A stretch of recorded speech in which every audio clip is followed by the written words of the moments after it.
Jesus Christ, and his life, humanly speaking, ended in failure. Hello everyone, welcome back to the channel. Today we're diving into the shocking story of Pope Francis's. Hours ago, a spiritual flame lit the soul of the globe when Pope Francis, as his last breaths drained, a flood of amazement was released by his farewell message, which was given from St. Peter's Square on the eve of his death. Speaking in an aide's voice, his remarks of Jesus' resurrection are a brilliant beacon of hope that is sweeping the world. Calling millions from hopelessness to devotion, is this the pontiff's final gift? A lighthouse to lead a broken church, or a scream that has the power to change people's hearts from the hallowed steps of Rome to every nook and cranny of the world? As we unfold a story that is both uplifting and trembling, the faithful are in shock and the fires are spreading quickly. Just hours ago, the message that illuminated the earth and held your heart close was sent to the sky. Pope Francis's dying hours were broadcast to the world, and his Easter Sunday address on April 20th, 2025, sprang forth like a daybreak. The 88-year-old Pope, who was suffering from double pneumonia, sat quietly in St. Peter after a difficult night that left him too weak to speak. There was a thunderclap of faith as an assistant read his words on the square during the Orbi blessing. Considering Jesus' resurrection as the final victory of love over death and urging people to rise from, the message stated that Jesus lives to heal our wounds, despite separation, selfishness, and fear. Asking everyone to forgive the broken, accept the stranger, and reconstruct the earth after it has been destroyed by seismic. Francis passed away the following day, April 21st, at 1:35 a.m. Pacific Daylight Time. These were his final words. Churches are crowded, social media is ablaze with public testaments, and they are resounding like a bell across continents. Phrases, and even doubters are stopping to listen. Some refer to it as a timeless sermon, while others see it as a last-ditch appeal from a dying person. Was this a worldwide call to action or Francis's last move to salvage the Church's soul? The faithful are in shock and the inspiration is irrepressible in a world on the verge of collapse. Let's explore why this message is inspiring millions of people. What was the Easter message that delivered under a foggy Roman sky? The little speech was a masterpiece of Francis's heart, and it reflected Jesus. It started by depicting Christ's resurrection as evidence that the empty tomb is our hope for the future. Echoing Francis' lifelong message, love triumphs over despair and calls for kindness, welcoming migrants, feeding the hungry, and healing the planet. Battle for the underprivileged, but it went farther, calling for unity in a period of tribes and forgiveness in a world full of resentments. Jesus declared that his love knows no bounds, taking aim at divide. From some claim that it has a prophetic edge, foreshadowing hardships to come if humanity rejects the call of the rising. As Francis sat there, an assistant conveyed a message that Christ weeps for our wounds and urges listeners to take action before it's too late. The words struck more forcefully, their weight increased by his weak yet piercing eyes. The Vatican published the letter, but it's unclear whether the impending death was merely a sermon or a man's vision of eternity. The timing is what gives it force. Just hours before Francis's heart ceased beating, every line felt like a masterful brushstroke. Putting hope on a chaotic canvas, the background of a pontiff's last. Let's take a step back. In 1936, the church was led by Jorge Bergoglio, who was born in Argentina. A Jesuit firebrand who eschewed ostentation for simplicity, his papacy supported the impoverished and pushed climate change for 12 years. Action and provided access to the underprivileged, but it also led to arguments with conservatives over hospitalized doctrine. Despite having pneumonia for 38 days, he fought death by showing up for Easter, demonstrating his tenacity by allowing his as 60,000 people watched in St. Peter's Square. Printed words bear the weight of a reliable aid. This wasn't new. Francis always linked Jesus' resurrection to deeds. In his 2015 sermon, he referred to the cross as a failure from a human perspective, addressing only to demonstrate God's victory in rising from Web 0 to Web 12. With Easter serving as his final opportunity, his remarks felt like a torch being transferred to a church as the conclave to choose his successor approaches. World at a crossroads, was this his last appeal because he knew death was imminent? Or was it just another sermon amplified by sadness, the setting, his weakness, and his legacy make it a difficult-to-ignore beacon? Disregard the worldwide inspiration that the world is a light source and saint in Latin America. Where the message was read, the pilgrims in Peter Square sobbed and clutched its words like a lifeline. People chant Francis' exhortation to love and promise to feed the impoverished in the streets, which are alive with vigils.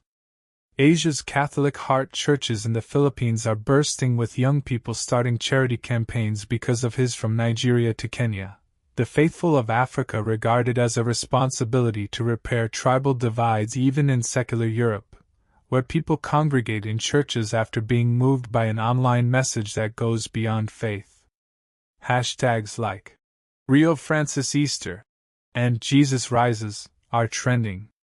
The words, "Love has no borders, rise with Christ," are shared by millions of people. Videos showing the ailing Pope's eyes burning with intent have been praised by atheists and others alike for its universal call to presidents promise aid, mayors establish shelters, and leaders respond with love. But the gravity of the situation, skeptics doubt its power, asking whether words can bring people together in a world of conflict and money. Putting everyone to the test and causing the spiritual stakes. This is a profound message that reaches 1.4 billion people.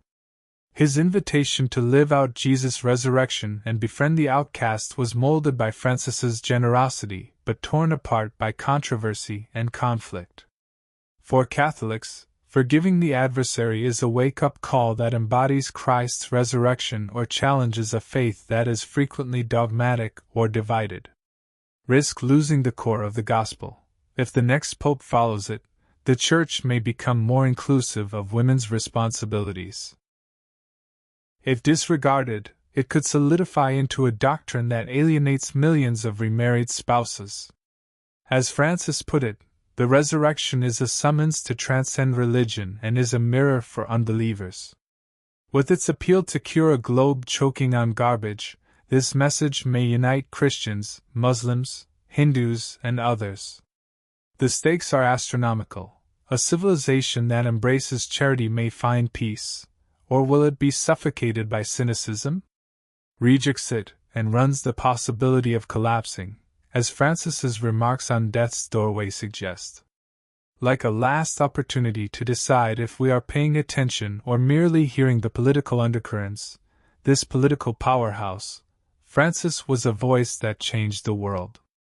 Influenced immigration policies, climate discussions, and even the U.S. elections, where 56% of Catholics supported Trump's Easter message in 2024, which poked fun at borders and wounded. Urges leaders to take action to reduce carbon bridge divides, open doors to migrants, and cardinals must choose a pope who upholds this tradition or one who turns to tradition as the conclave draws to a close. Francis' choices hold the key with 135 electors, 80%, but conservatives are surging. Supporters claim it's a template that puts pressure on governments, while others claim its aspirational rhetoric won't halt conflicts or improve economies. It's shocking that governments in the Vatican are putting people before power, and the Curia is apprehensive of Francis's changes.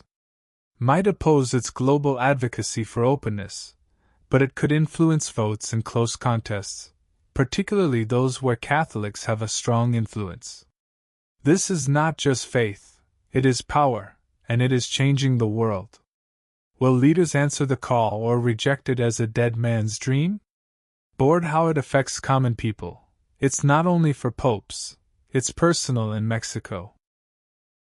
Families moved by the gospel are helping out at shelters, viewing migrants as Christ in Nigeria, and youth organizations are building bridges. In the United States, Catholics cram themselves into pews while others pray for ordinary people. It's a gut check. Should I forgive my neighbor? Help the others struggle with its demands. The message makes Jesus real, not a statue, whether you're destitute or keep scrolling. Difficulty in addressing the practical effects. As churches report an increase in food donations, drives from Manila to Milan are opening up, and economically motivated neighborhoods may help local companies and soup kitchens. Require beds, supplies, and shelters, but the psychological cost is high. Some people feel bad about not meeting expectations, while others wish for families discuss atonement over dinner, and friends post quotes online about the decisions we make about love or fear. With their burden on everyone's heart, from the suburbs to the slums, the cultural with his modest footwear and advocacy for the underprivileged, Earthquake Francis was a cultural giant. Made him a worldwide celebrity. This Easter message is a cultural shock that lands in a society that is divided by noise but yearns for significance. Jesus' rising parodies depicting Francis's weak defiance are popular on the internet. Songs about the resurrection are soaring globally, and cultures are talking about movies like The Two Popes trending again. May make fun of Western religion, but friends like the EU use the message to promote green policies domestically. It's a contentious issue. Bringing people together, some regard Francis as a saint, while others are frightened of his teachings. Of his liberalism's appeal for open borders. The argument is about hope in a time of cynicism, not only Jesus.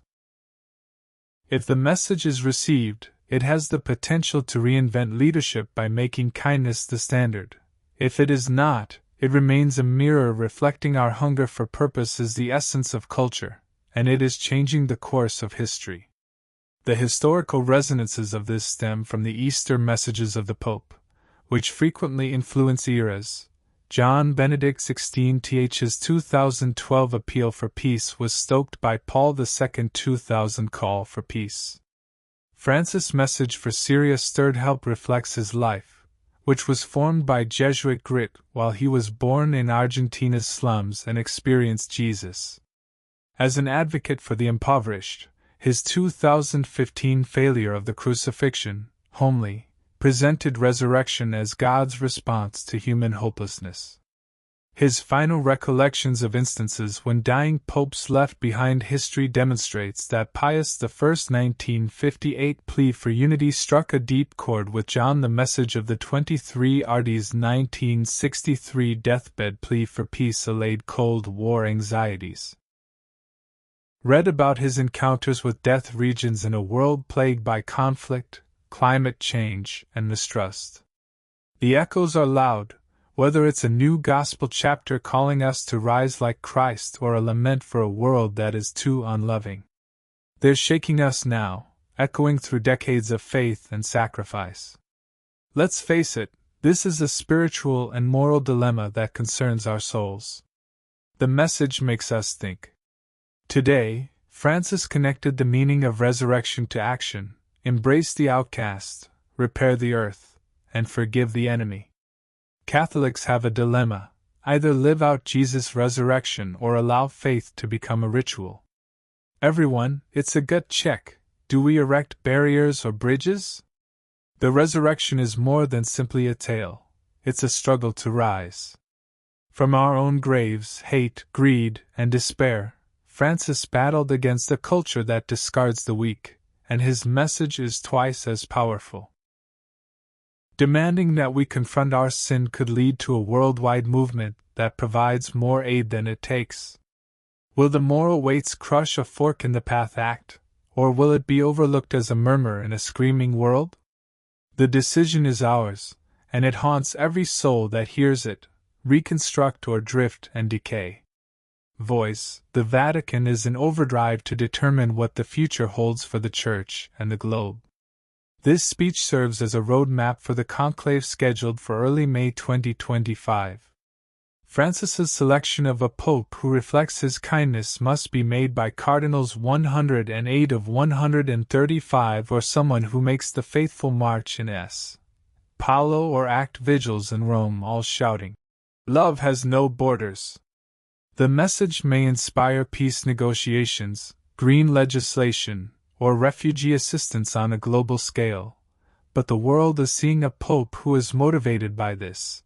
But if conservatives and the Curia oppose it, it may be buried in bureaucracy. Could influence elections, change markets, and mend divisions. If ignored, youth reaction is likely. May reject a church that is perceived as being hollow. The Vatican's subsequent action of softening or enhancing the message will influence the Francis's words are the pen and their destiny. But will the storm lead the conclave or vanish in the smoke? Can these words endure? Can the message be carved deeply? Although the Vatican is a vault, millions of people have heard this message and demand that it be recognized as Francis's. Others worry that the Bible, which is taught in churches, would be perverted and utilized for political purposes rather than for prayer in a society where everything is distorted. Every quote was altered depending on who spoke loudest, whether it was a cry or a sermon for everyone. For a brief while, the system's resilience is put to the test by global instability, grief, conclave conflicts, and cardinals support it, and if they ignore it, it will continue to exist in soup kitchens and the streets until the next pope makes it law. Truth is shining in the empty tomb, and we are all waiting to see if it will rise. Will we carry the message, hearts? Remove it or allow it to fade into silence? What's truly at risk? If Francis's message is accepted, it will have a greater impact on humanity than a pope or a church. Opportunity to reconstruct a world engulfed in division. If it is disregarded, it serves as a reminder that we are regularly choosing death over life. This is what farmers in Kenya, educators in Brazil, and dreamers in Ohio are experiencing. When optimism and fear collide, it's honest to wonder if love can win the buzz. Francis risked his life in quest of light, a story of faith, action, and survival. On kindness, this is his final word. If we disregard it, we run the possibility of a world that is soulless. If we embrace it, we might succeed. Like Jesus, his voice is no longer heard from our tombs, but its echoes are still raging. Will we? The world is on the line, so do you respond or let it haunt you? Do you think Pope Francis' final Easter address will bring people together or will it fade away? Can its appeal for love transform us? Please share your ideas in the comments section below. Remember to like and subscribe, and click the next video that appears on your screen. Pope Francis was on the brink of eternity when heavenly wrath struck the Vatican just hours ago. The world is in shock after he unleashed a warning that was directed directly at U.S. Vice President J.D. Vance at this final eighth thunderclap of judgment. The dying Pope's word is feared by some as doom, while others call it prophecy. Is it an appeal to save humanity's soul or a divine reprimand of a man who dared to exploit Rome's sacred faith for power? As we unfold the tale, billions of people in America's heartland are enthralled by this confrontation of spiritual titans. The warning that shook the heavens just hours ago might shake the foundations of faith and nation. Hold your breath. Pope Francis's feeble but purposeful voice, as he lay in his Vatican bed, sent a message that said that the Pope is confronting a burning globe and J.D. Vance, the Catholic vice president, who had a falling out with him over immigration. Rumors from the Vatican claim that Jesus sent a terrible warning as a last act before vanishing into eternal. Shown as a divine rebuke, a warning to forego a divided course and welcome the stranger or suffer the consequences that he allegedly said. "You've twisted love's order," with his gaze into Vance's soul, and his words could reverberate beyond this world. And the cost will be grave. Electric churches are buzzing in the fallout. The faithful are divided and the radios are vibrating. Some dread Francis, while others view him as a prophet with God's truth. Vance, fresh off a quick Easter visit with the Pope, says, "Words curse a nation. His silence fueled speculation that this was a personal rebuke at the storm's center. Spiritual command or a warning to everyone who follows his example: the world is tense. Considering a message that seems to have been ripped from the Bible, let's go into the crucible and discover the details are unknown, but the buzz is overwhelming. What was the dreadful warning that prompted this sacred reckoning? In his last moments, Francis allegedly challenged Vance over his support for mass deportations, accusing him of Christ as the stranger who is violating Christian love. He is said to have warned and rejecting them jeopardizes God's mercy, according to those who argue it was a more expansive worldview. Vance's ideas were causing anarchy and the country was collapsing under hatred. Could he have mentioned divine judgment as the Vatican imposed strict measures to hold individuals who value power over compassion accountable? However, skeptics contend that the Pope's remarks were a combination of a personal appeal and a prophecy. A dying man's whisper is amplified and twisted into Armageddon by a desperate world. Vance received a stern warning from Francis, who was renowned for speaking the truth and pointing out leaders who veered from the path of mercy. The story becomes more complex as he leaves horrific traces with his fire. His assurance and tone chilled many who listened, or the time was spot on.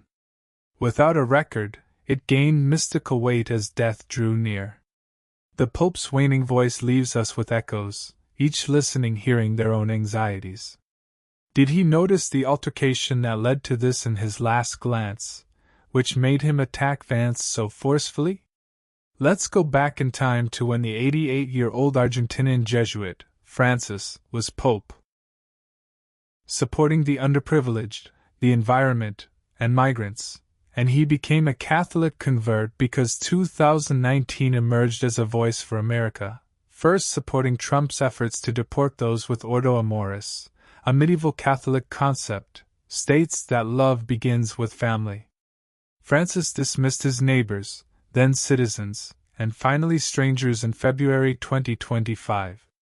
Reacted in a letter to American bishops accusing Vance of slandering the idea that Christian love creates a fraternity accessible to everyone, quoting the Good Samaritan who took care of the Easter Sunday gathering of strangers without boundaries on April 20, 2025, was short but minutes to greet each other at the Vatican's Casa Santa Marta. But something changed. Did Francis become weaker from some claim that pneumonia saw this as his final opportunity to confront Vance in person? Utilized those moments to issue his warning, leaving a message so unvarnished that it persisted for hours after his death, leading others to believe it come after he passed away from AIDS. In any case,